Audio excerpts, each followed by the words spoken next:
not much. That's a snazzy suit you got there, buddy. Thanks. I see all these guys are outdressing me today. I figured, I was going to dress down, a little bit. Okay, Well, you're supposed to stick out. I was supposed to be like a looks like a vagrant. So let's start off with, now, was this written with you in mind? No. No, I don't mean the concept. I know the concept was there first. But the script, was it written for you when you came aboard? Think Barry Sonnenfeld always had me in mind, but he wasn't telling anyone.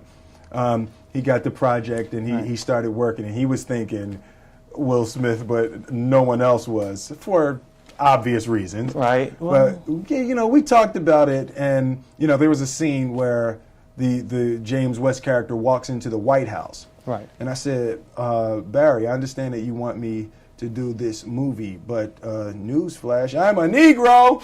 You can't walk into the White House in 1869. That would have been met with a little resistance.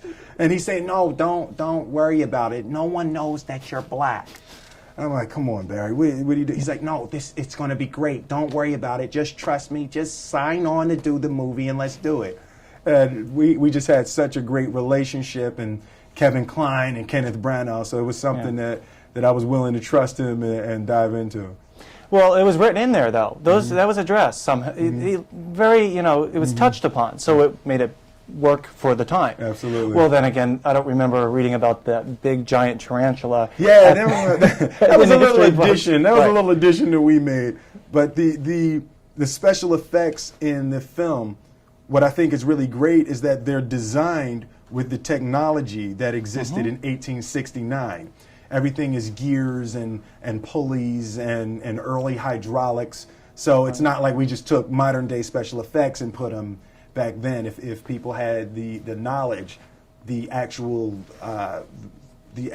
physical work existed back then. Well, you can't be in a movie on 4th of July and not have special effects. Oh, absolutely. With you. And creatures. That's and creatures, exactly. You got to have creatures. Well, there were no aliens in this one. No aliens, but we had a big, huge spider. We had a big, fire-breathing tarantula. Yeah, that's kind of a creature. That's kind of a creature. When you took this project on, and when this whole concept came together, did you know it was going to be another event movie for 4th of July?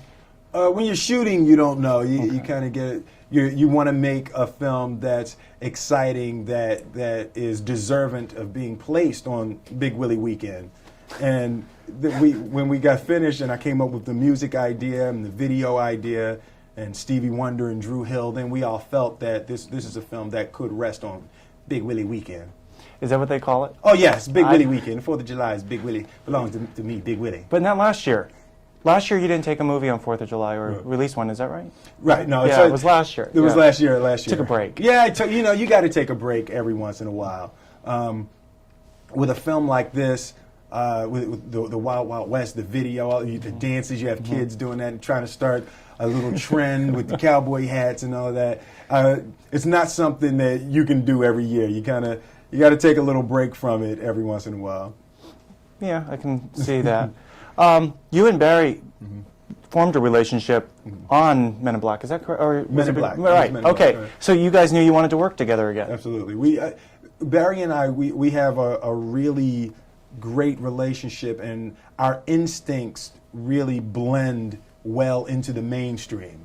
If Barry likes it, and he's probably 45 years old or something like that, guy never been in a fist fight, suburban, and I'm a young black inner city kid. If we can both agree on anything, then chances are it's going to walk that middle line.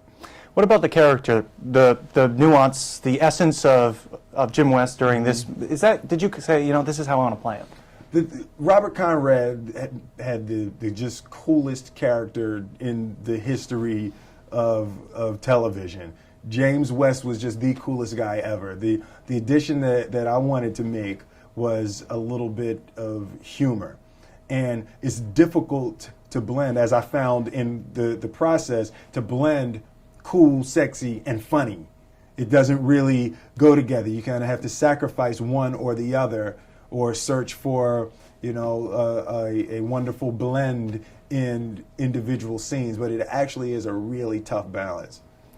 I think we're wrapping. Were you a fan of the show in the reruns and all that? In the reruns, Before- that okay. when the show was actually on the air, I was barely born. Yeah, I knew that. I know that. Okay.